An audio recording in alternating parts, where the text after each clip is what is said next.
Fala, trilheiros! Continuando o nosso curso, o nosso tema de agora é a doença mental e o Código Penal. Por que esse tema é importante? A depender da doença mental que a pessoa apresenta e a depender de como essa doença mental ela se manifestou no caso concreto, a pessoa pode receber uma pena normal, privativa de liberdade, pouco importa que ela é doente mental. A pessoa ela pode ser submetida a medida de segurança ou ela pode receber uma pena privativa de liberdade com uma causa de diminuição de pena, tudo bem? Por isso que é importante a gente verificar hipótese por hipótese para poder entender o que está acontecendo no caso concreto e na sua prova. Combinado? Vamos juntos? Galera, a gente tem no artigo 26 caput do Código Penal uma hipótese de inimputabilidade por doença mental, tudo bem?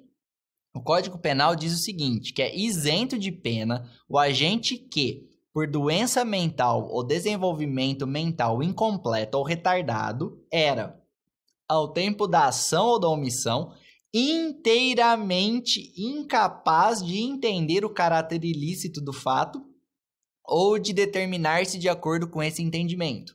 Então, galera, é aquele agente que ele pratica um fato típico e ilícito, só que ele é acometido por desenvolvimento mental incompleto ou retardado, e em razão disso, desse desenvolvimento mental incompleto ou retardado, ele não conseguia entender que aquela conduta dele era ilícita, e ele também não conseguia fazer com que o comportamento dele se dirigisse para um resultado diverso do crime por ele praticado, tudo bem? E ele fica isento de pena. A gente vai entender tudo isso mais para frente.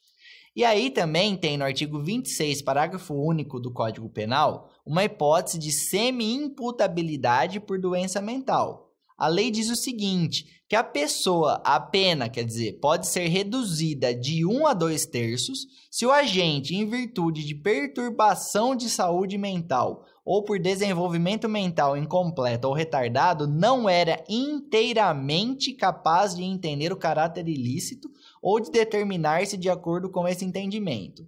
Na inimputabilidade por doença mental, a pessoa é inteiramente incapaz de entender o caráter ilícito e de determinar-se de acordo com esse entendimento.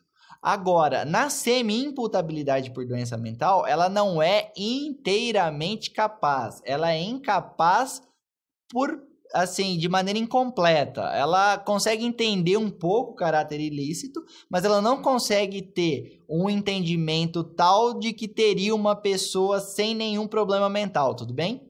Ela até entende que o que ela fez foi errado, mas ela não consegue ter a mesma percepção de que uma pessoa que não tem a doença mental. E aí, qual que é o foco de análise, galera? O primeiro foco de análise, ele tem a ver com a biologia, que a gente tem, no caso concreto, um agente acometido por doença mental. O segundo foco de análise ele é psicológico, que a doença mental ela impede total ou parcialmente o agente de entender o caráter ilícito e de se autodeterminar, perfeito? E depois tem o critério cronológico, que a biologia e a psicologia elas se manifestam no momento da conduta. Então, o agente ele pode ter desenvolvimento mental incompleto ou retardado, e ele não consegue entender o caráter ilícito ou inteiramente ou parcialmente, mas se ele não fizer um crime, aí não...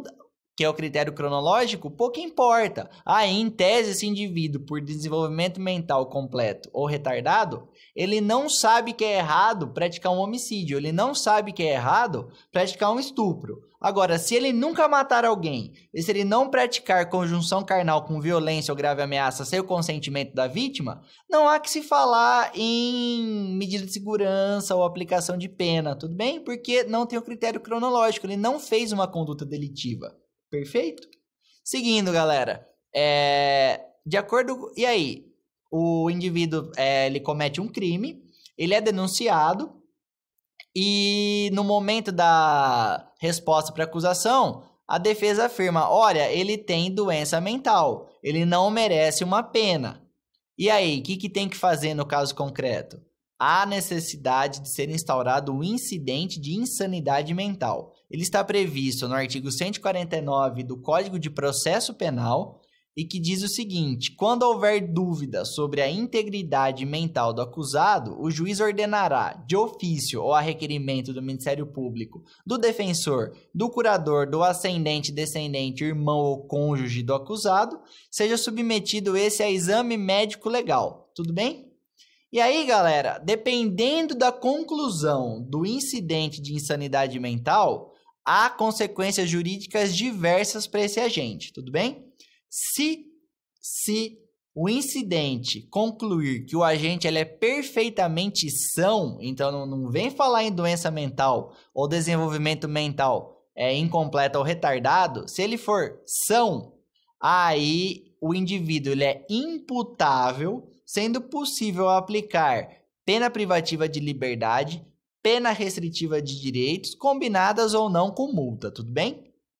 Agora, se o incidente de insanidade mental concluir que o agente ele tem sim uma doença mental ou ele tem sim desenvolvimento mental incompleto ou retardado, mas, critério cronológico, no momento do crime ele tinha total domínio sobre si, aí, galera, ele é imputável, tudo bem? Mesmo que ele tenha doença mental ou que ele tenha desenvolvimento mental incompleto ou retardado, lembra do critério cronológico? Se ele, no momento da conduta, ele tinha domínio sobre si, que também é junto com o critério psicológico, se ele tinha domínio sobre si e ele entendia o que ele estava fazendo, aí ele é imputável e vai receber pena privativa de liberdade ou pena restritiva de direitos, combinadas ou não com multa, tudo bem?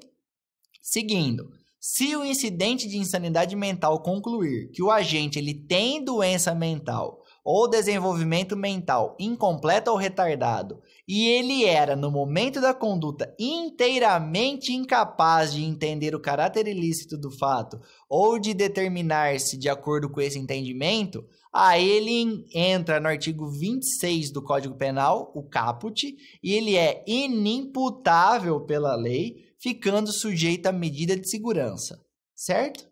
E agora, se o incidente de insanidade mental concluir que o agente ele tem sim doença mental ou desenvolvimento mental incompleto ou retardado e ele não era inteiramente incapaz de entender o caráter ilícito do fato ou de determinar-se de acordo com esse entendimento, ele se enquadra no artigo 26, parágrafo único do Código Penal. E ele é, para a lei, semi-imputável, sendo que ele pode sim sofrer pena privativa de liberdade ou pena restritiva de direito, combinada ou não com multa, ou ter a pena diminuída, essa pena privativa de liberdade ou pena restritiva de direito diminuída de 1/3 a 2/3, ou substitui essa pena privativa de liberdade ou pena restritiva de direitos por medida de segurança, tá? Então, ele recebe PPL ou PRD diminuída de 1/3 a 2/3 ou substitui essa pena por medida de segurança. Agora, se o incidente concluir que o agente era ação no momento da conduta, mas durante o processo ele foi acometido por doença mental, aí se enquadra na hipótese do artigo 152 do Código de Processo Penal, ficando o processo suspenso até a total recuperação desse agente. E caso se verifique que há necessidade, o agente ele pode ser internado em manicômio judicial ou estabelecimento congênere. Tudo certo? Muito obrigado pela atenção até aqui, bons estudos e um abraço.